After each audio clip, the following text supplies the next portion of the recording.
I'm Tracy. I just hit record. We will record this Scion program so that we can post it to our Scion page on our website for future reference. I want to welcome Becky with Dutcher Crossing and Stuart with Winealytics. They're here today to talk a little bit about some marketing solutions and a great app that Stuart developed and to just really help your DTC efforts. On the call also, we have Barbara Cox. She's our Director of Marketing and Communications, and Amy Patrick also is listening in. She's our PR Manager. So I'm basically just going to hand it over to Stuart and Becky and let them share what they know. All right. Well, thank you, Tracy. And let me pull up the title slide and we'll get started. Just while I pull that up, if anybody has questions at any point during the presentation, feel free just to type it into the chat or even just speak up. The more we interact with each other, the better, I think, and the more informative the presentation will be. And we're going to talk about marketing and customer analytics. And as a subset of that, what we're really going to focus in on is how data improves your results by providing focus. And what we mean by that will become a little more apparent as we go. But let me start by introducing myself because I know I haven't met everybody on the call before. So my name is Stuart Boyd. I'm the founder of Winealytics. Founded Winealytics so that wineries can know their customers as well as they know their wine. And before Winealytics, which was started about 4 years ago, I spent about 15 years in technologies, specifically around marketing analytics and customer value strategies. And my email's there. Because you're going to see our faces on the video, we decided to include pictures of our dogs. So you can see a picture of our dog, Zuko. He did not tear up that backyard. It just was that way, just to give him full credit. But and Becky, you would like to introduce yourself? Yeah, my name's Becky, and I'm the business manager here at Dutcher Crossing, and I've been here for about 12 years. My mom was in the industry for about 35, so continuing that tradition. And those are my two dogs on the side of our wine dog, Lady. So they come every Tuesday and get to play with Lady, so it's very fun. Great. So as the slide on the title said, we're going to talk a bit about focus. Is going to kind of be an underlying current or theme.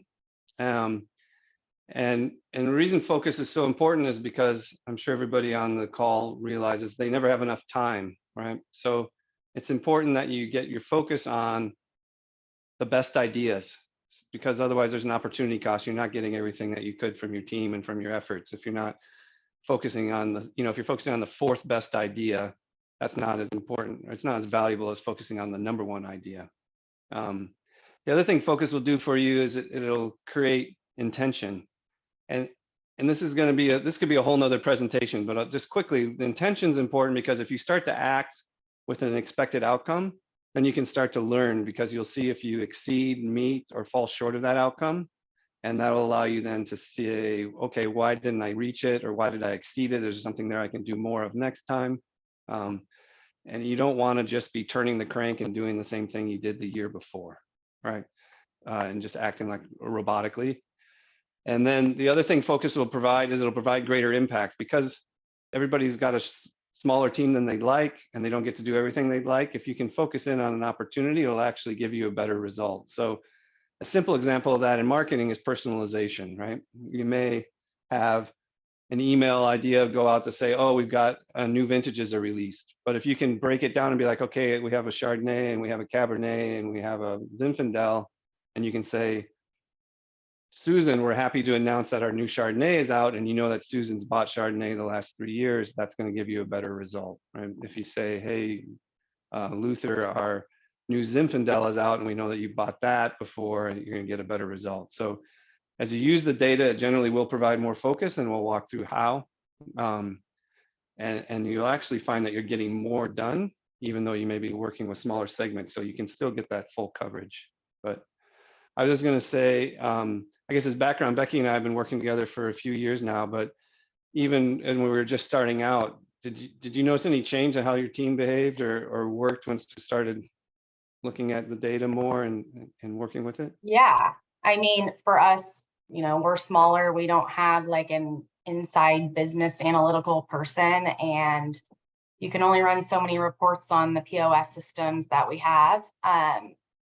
So when Stuart came aboard and kind of like dug into what we actually needed, it made it much more like meaningful, and we were able to identify like our best use of time, which freed up my time, and we could use that time to target certain customers with, certain things instead of just doing broad sales pitches. And it's really helped us like hone in on those exact people and making sure we're not just bombarding them.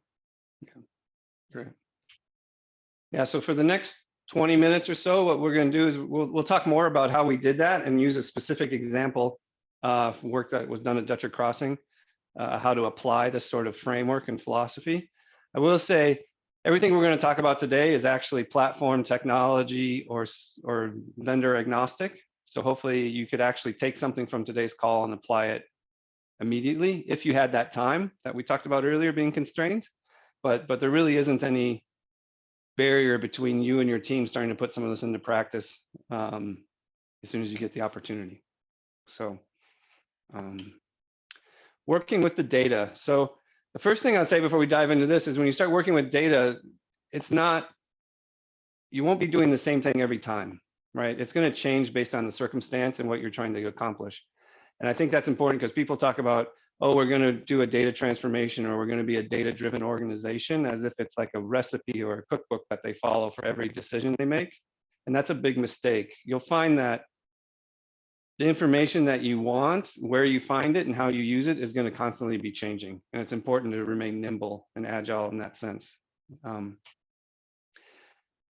Now, funny enough, I'm going to put down one cardinal rule that should remain consistent across everything.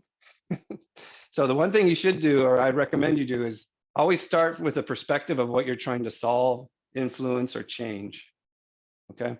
And that's important because if you just go to data looking at it to give you an answer, you're going to get lost, and it's not a particularly efficient use of your time. There's just so much data available these days, and there's a certain amount of contradiction in it.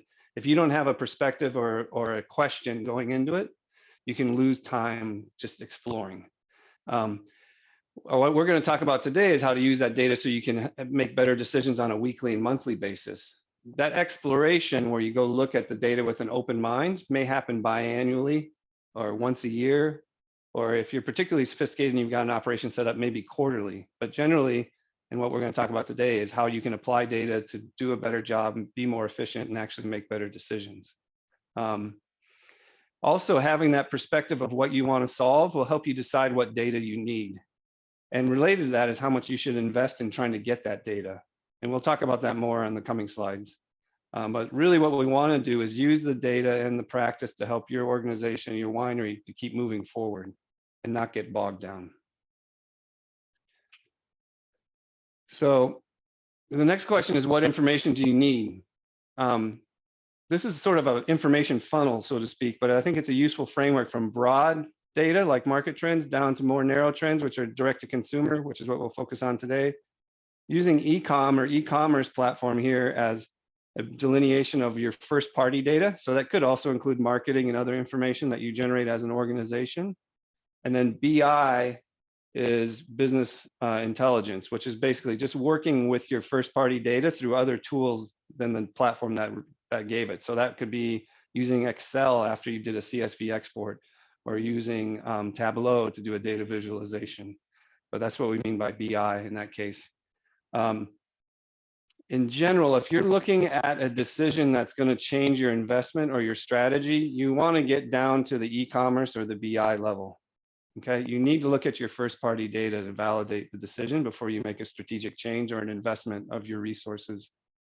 I would recommend using the market trends and the DTC trends more to either confirm a decision, check to see how you're tracking against the larger trend, but there are weaknesses in doing that that we'll talk about in the coming slides.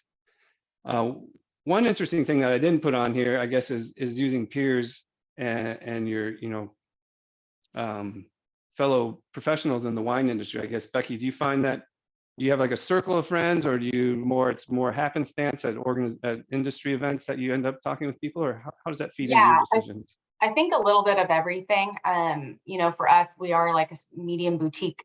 We're direct to consumer. So like looking at market trends is helpful, but we're not always right there with them, you know? So I think the most useful thing for me, at least, is like talking to those peers in the industry that are similar size, have a similar sales pitch to us. And like, you know, whether that even be like, hey, are you even seeing like tasting room traffic right now? And just kind of getting their perspective and being like, okay, it looks like the whole valley's slow right now. Like, that's good to know. Like, we're not just the only ones.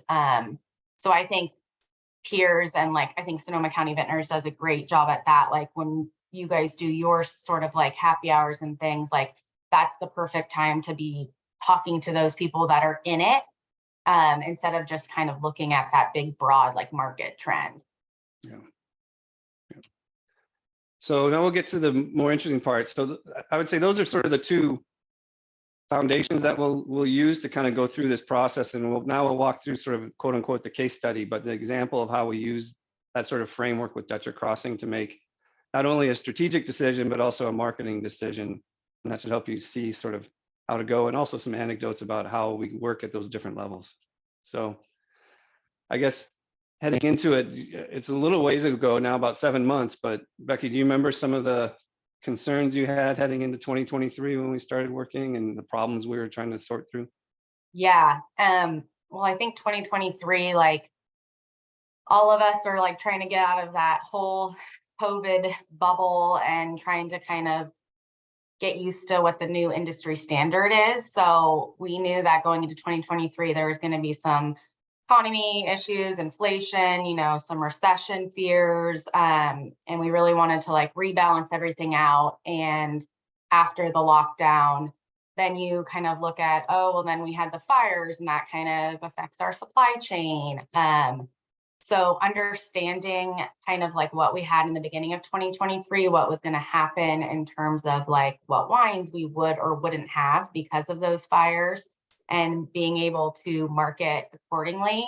So that was kind of one of the main things. I wanted to make sure that we weren't looking at like, it's hard to look at past years because everything's been so different since that 2020 year. Yeah. So just kind of getting ahead of everything and making sure we were using our marketing tools accordingly. Right. Yeah, no, it was there's always this idea, well, you had a peak after the lockdown lifted, and then it's like, well, where's it going to settle? And then what's the new normal? And then there were those macro trend levels that were putting pressure on it to make it even harder to read the situation. And so we did sort of, as you could hear when Becky was talking, we sort of started with, well, what are the market trends and the pressures, right? We mentioned inflation, the economy, the bounce back, I guess, from the explosion of tourism and travel after lockdown, and then people are resettling how they're going to use their disposable income. What I would just say about market trends is, you can see here, we took a slide from Wine Institute.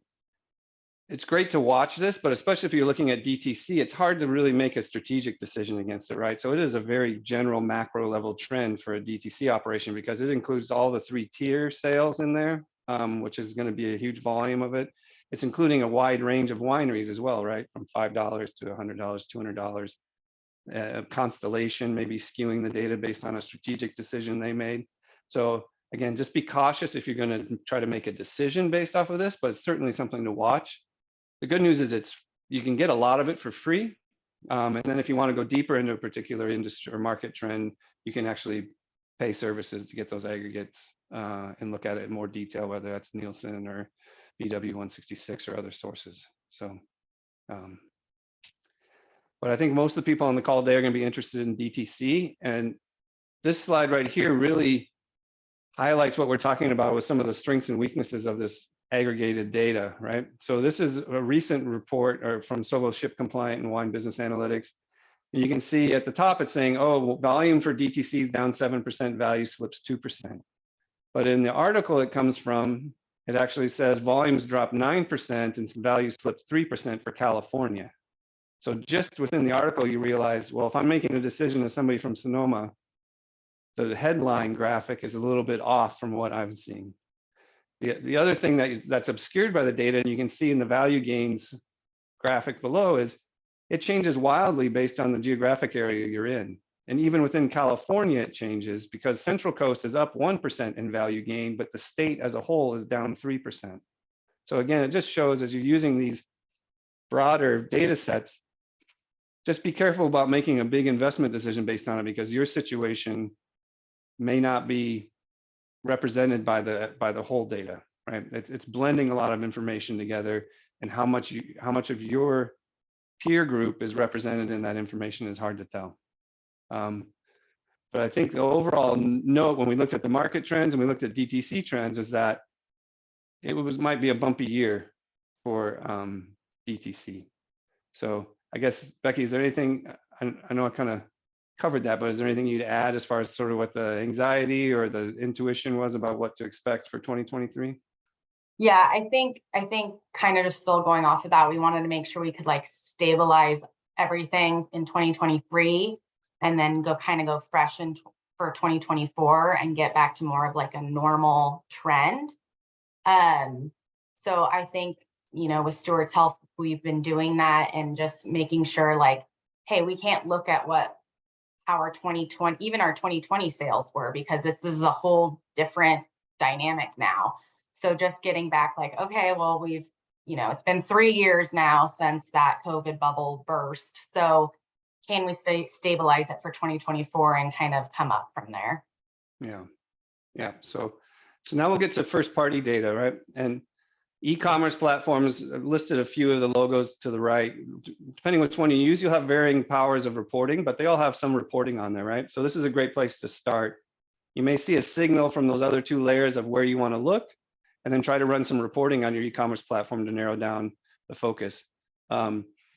You can do year-over-year comparison in a lot of these platforms. The most powerful reporting engine, even though it doesn't have a big footprint in the wine industry, is Salesforce. But even they will run into limitations of what you can get. But you can start to get a feel for what's happening in your organization, like what's your new customer creation rate, what's your spend year over year. Some of them may tell you average customer value right out of the gate. But I think what we were seeing, Becky, was when we were looking at your data, we were seeing, well, it looks like there's a little bit softness in acquisition. And so that was kind of following the larger macro trends and stuff as well. But we thought we'd want to dig deeper. So we took the data out of their platform and we went to what we call the business intelligence level, where we're working with it outside the e-commerce platform. The big advantage of working with the BI platform is you can unify the data, so you can get a much richer view, and you can also ask much more complicated questions, right? So on the e-commerce platform, a lot of times you may be limited by 1 or 2 what they would call dimensions, right? You may be able to say, show me all my new customers by customer type. And you can even get with some of the other reporting engine, you can get what they call a grid, where you may be able to cut it by an additional dimension of the customer and aggregate it that way. But it's hard to do things like, well, show me how my marketing campaigns are feeding new acquisition so I can see what's still working in 2023 versus what's gotten softer or harder to acquire customers through in 2024, right? So if you want to tie marketing campaigns to customer value and outcomes, you'll need to go to something with like an external tool. And like I said, you can do that in Excel. Oftentimes it gets trickier, but you can get that unified data source and get that richer view that narrows you down to the point where you can be like, okay, I see this area of my business is not working as well as it has in the past, so I can either choose to address it or I can come up with an alternative to try to compensate for it. You can see some of the things that we looked at.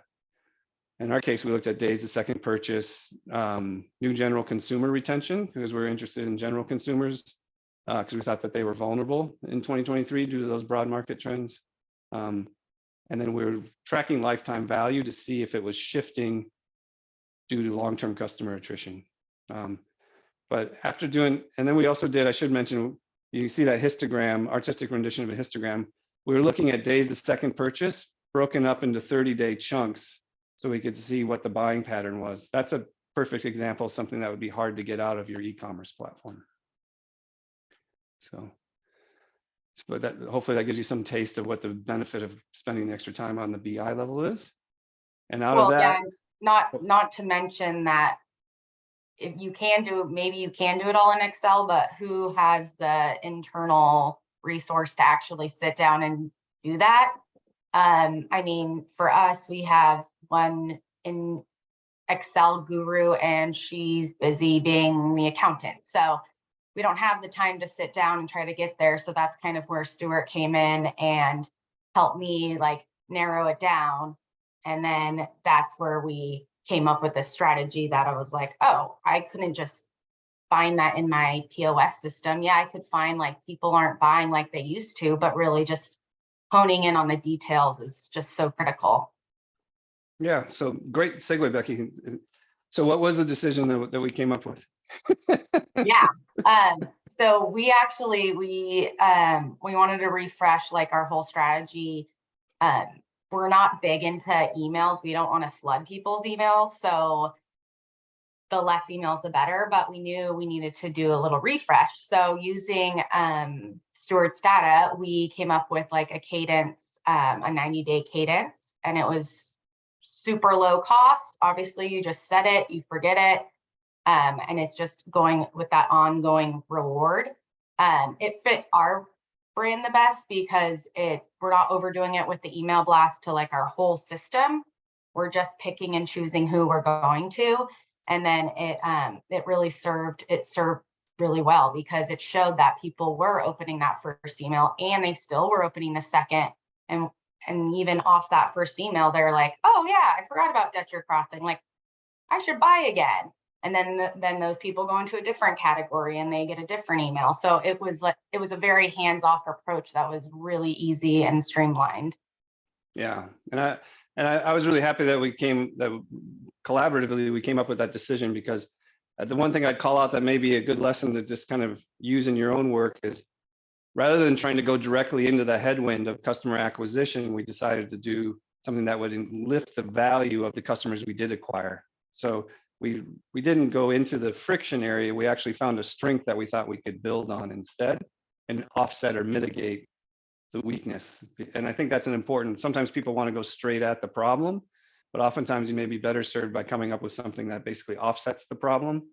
And the other thing that's nice about this is it gives you a multiple years of benefit, because if we can strengthen the relationship in the first year, it will increase the retention in the second year, which will also offset the smaller new customer population that may happen in 2023. So kind of thinking about the problem and not just a point fix, but also a longer term impact on your winery. So then the last thing I would just say, if you start to go down this path, is you're not done when you make the decision, right? You want to have some metrics that you track to make sure you're getting the result you want, and you can make adjustments as you need. In our case, the key metric we decided to track was the percentage of new customers making a second purchase within 90 days.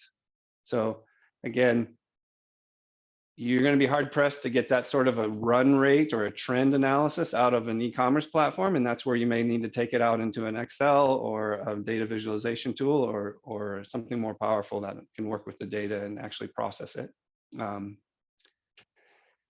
And I'll just mention this because you may be thinking about, well, if you say I don't have time, how am I going to do all this work to do the analysis, right? But you will find multiple rewards. So in this case, well, I guess, Becky, do you want to talk a little bit about the extra segment that we found and kind of what we did to take advantage of it? Yeah, so well, for the email segments, we found like so many positive, like we were getting such high open rates. We had no unsubscribers, and it's really like overall just improved like the purchase behavior. But I think the most important thing is that the latest measure shows that over 2 times improvement from January to new May customers. So it's great to see that it's actually working. Yeah, we're getting a higher open rate and a higher second purchase rate. And then what we're also found within this 90-day segment, the cohort that we're focused on, is that there's a group of people that buy a lot within those 90 days. So there's like this premium customer that comes in through the door. And so once we highlighted that group, then Becky's team and the group at Dutcher Crossing realized they could do another campaign that reaches out to just that high value audience. And so the analysis was already done, but we found 2 opportunities. So that's sort of a way doing the analysis can actually save you time, because now it's kicking out new strategies, but without additional work for the analysis. And you'll find that happens, I'd say, almost 50% of the time, or more. So let's see. Oh, I opened chat, so I lost my screen. Oh. But that's what we prepared. I kind of went through that a little bit quickly in the interest of time, because that's the theme of the presentation. We want to get you back to what you need to do before the week gets away from you.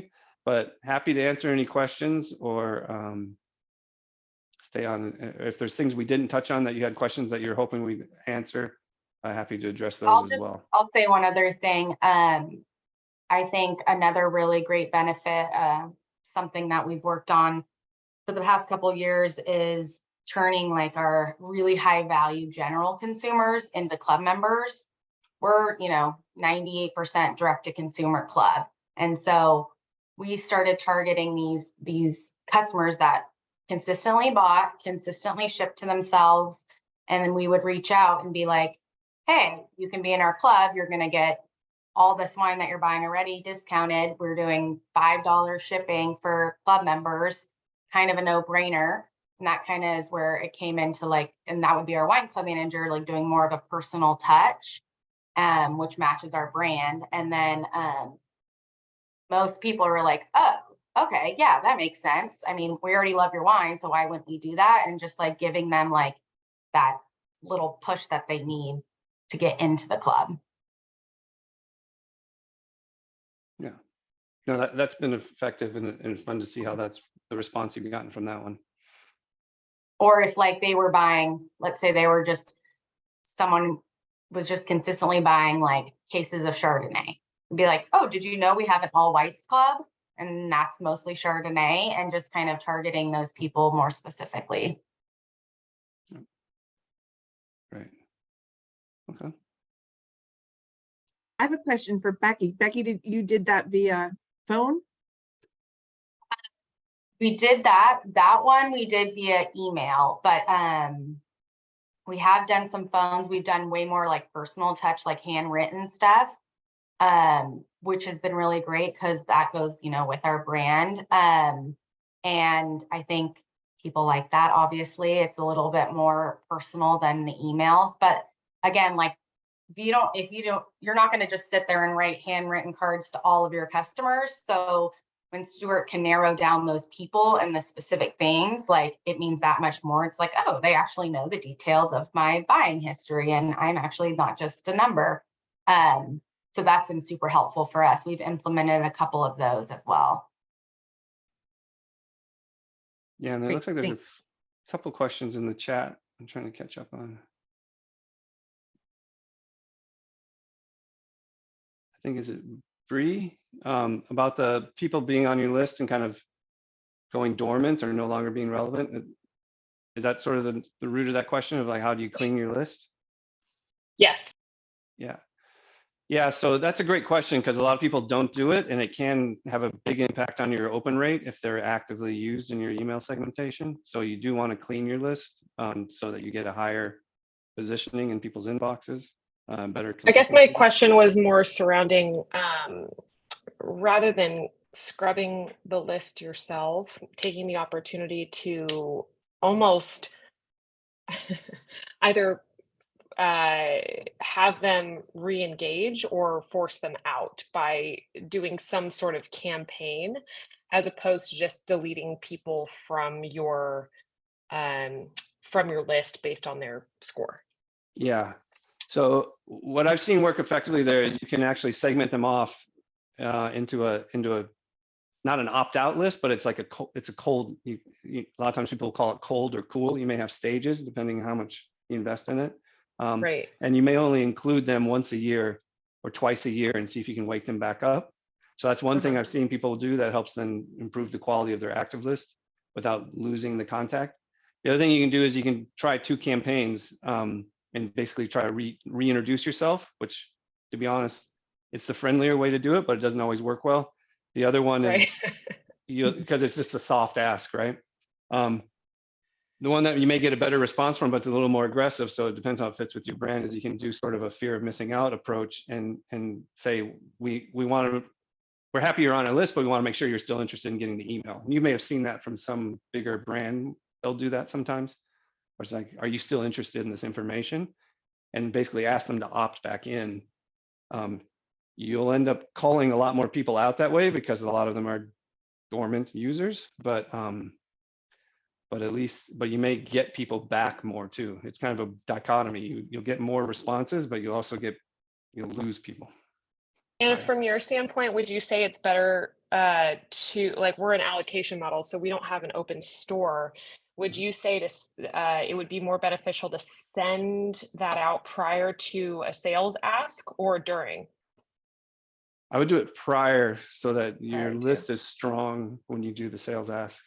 Uh-huh. Okay, cool. Thank you. It can really have a big impact, like Becky was saying before. It may have been when we were talking with Tracy before the call, but the way things like Gmail, which is such a popular platform now, process email into updates, promotions, social, different buckets based on the engagement of the user. Having a quality list has become really important, so you get seen in the main That's inbox. a great point. Mm-hmm. So let me see, I'm trying to catch up with the part of the welcome series. Do you want to talk about the content strategy we use for the welcome series, Becky? Or Yes. I'm happy to. I don't mean to put you on the spot. How Somebody was about asking what you? else is part of your welcome series email. Like I said, you just set it up and it goes, and so I haven't looked at it in a bit. Yeah, so I'm happy to talk. Yeah, so we did it was a 90-day window, and like Becky said, the brand at Dutcher Crossing was to be non-intrusive. So it's not a high push marketing brand, right? So we knew there was a 90-day window where we could get a lot of conversions, and if we missed that window, they generally wouldn't happen for a year. And so we sent just a few emails during that 90 days, and it was really an introductory email campaign. So it was, who is Dutcher Crossing? What's the background of Dutcher Crossing? What's our philosophy about wine? And just trying to pull them into the brand identity. There was no conversion ask. We intentionally didn't want to make it a pushy sales. So there's no link back to the store. There's nothing there. It's more just a brand awareness. They've recently had an experience, so hopefully they have gone back and had that wine that they bought while they were at the tasting room. And the idea was, if we just get back front of mind, they'll know how to find us because there's a link in the email, but not a click, not a call to action. And like we said, for the people that we identified as the super high value or the premium customer that was spending a lot within that first 90 days, there was a direct mail element to it just to make it more personal. Yeah, and they were very like short, sweet with a picture, like, so that, you know, there's no scrolling. We just made it super like easy and simple. And it's like, oh yeah, that was the view I saw there. Oh yeah, I had that wine there. Yeah. Yeah, and then Leah had a question about, to clarify, the top strategy was to target non-club purchasers. One of our strategies. Yeah, that's the one. For the strategy we walked through in the slides, it was non-club members. Mm-hmm. Because the club, there is strategies around the club to kind of help with retention for new club members, but it's a slightly, well, it's actually quite a bit different. But we wanted to really focus on those general consumers because we thought they were the most vulnerable group. If we could get more of them to make second purchase within the time of freshness with the brand identity from their first purchase, it could provide we could almost count as 2 acquisitions.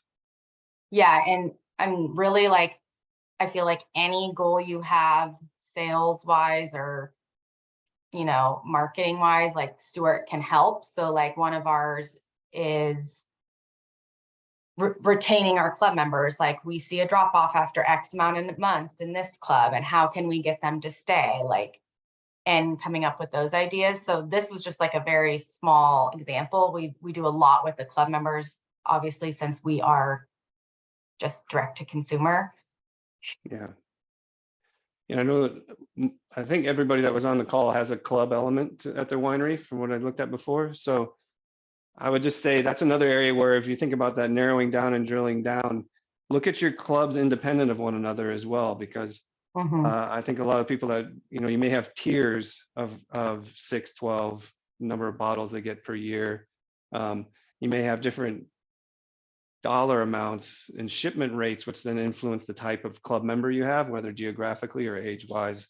And so they're going to behave independent of one another based on what's happening on those broader trends. And so definitely look at them separately.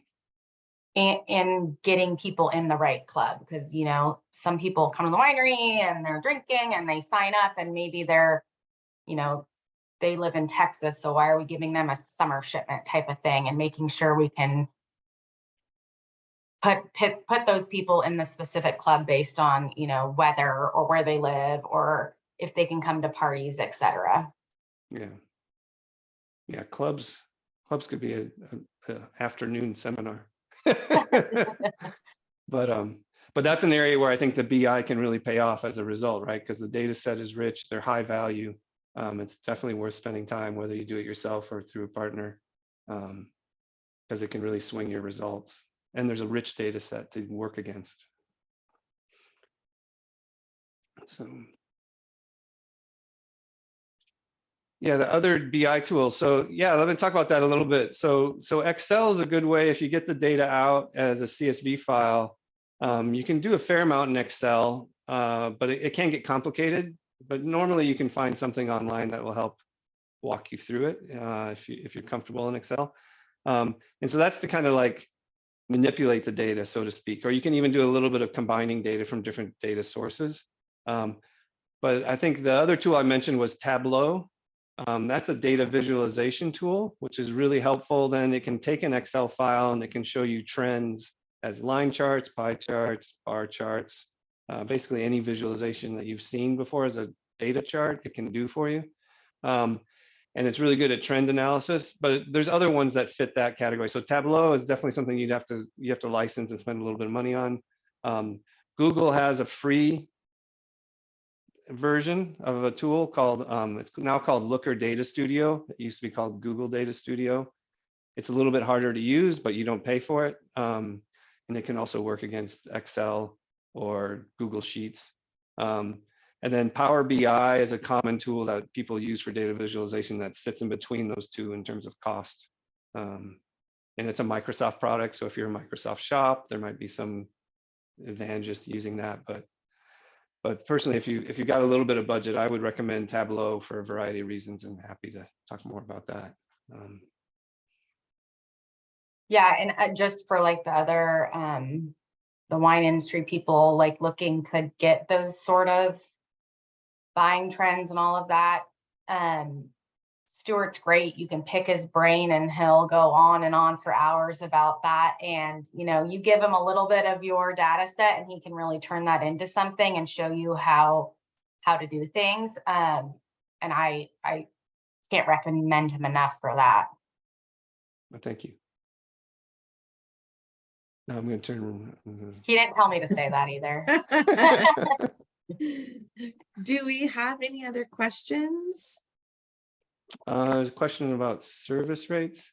Oh, here we go. Yeah, I hate to, I'd be happy to talk to you individually, because it depends a little bit on what you want, right? Sometimes we'll do a one-time analysis, which we may take 5 years of your data and do a deep dive on it, and augment it with your social media and other sources, web analytics and such. That will generally be around, depends on the size of the organization, but let's say $6,000 to $8,000, and that's a comprehensive. Here's what's happened at your winery over the last 5 years. Here's some strategies you may want to take advantage of, and people may start there, especially if it's strategic planning. Like if as you get to the end of Q3 and you want to start thinking about 2024, it's a good time to use that. And then it breaks down to either doing a quarterly, monthly analysis. So we'll work with all your data, analyze it, come back to you with a presentation, walk through it with you, what we're seeing. So you sort of get a library of results, but it's curated and saves you that time. And we just try to bring the answers to the problems you're working on. That's the other difference, I guess. We tailor it to the strategic choices and decisions you're trying to make. So it's almost like you have your own business intelligence team at your winery. And that does start to cost a little bit more depending on frequency. Just to ballpark that for you, I guess it's around, let's just say plus or minus is going to be like 25K if you want to do that quarterly.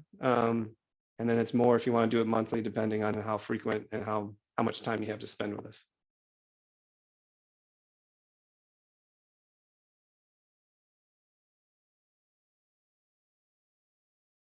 Oh, the question is, were the opportunities we're trying to drive with general consumers focused on only online or return to the tasting room? I can answer that, Becky, and then you can add to Yeah. it. So it was both, but we were pushing. Well, like we said, there was no call to action in the emails. So how they chose to act on it would probably depend on where they were in relation to the winery. If they were somebody that came from a distance, then the goal would be they'd go back to the website to make a purchase, just for practicality. But because we didn't make a call to action in the email, we didn't really have to make a strong strategic choice on tasting room versus online purchase. Yeah, but we pulled the general consumer list from both just random people that walked through the door and then just random people who bought online. So it was kind of a combo of both that would get those emails. One more. I'm about to open a tasting room here in Sebastopol. Oh, let me just clear up Bree's question because it's important. That's per year. You did say quarter. Yeah, that's to work together on a quarterly basis, but the fee I mentioned was an annual fee. I should have been more clear about that. That's where the focus comes in. I was gonna say we're getting a deal. I'm about to open a tasting room here in Sebastopol at the Kanzler Vineyards. So this is extremely helpful. Oh, well, thank you.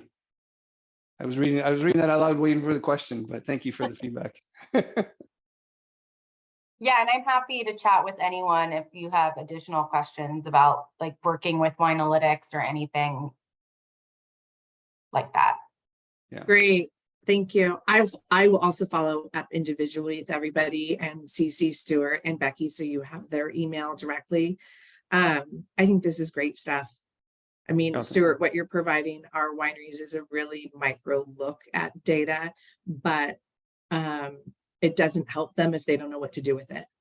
Yeah. And so I see you being a huge resource at this time where our wineries really need that.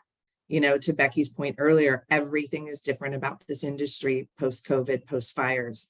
And I think acting from a data perspective is invaluable.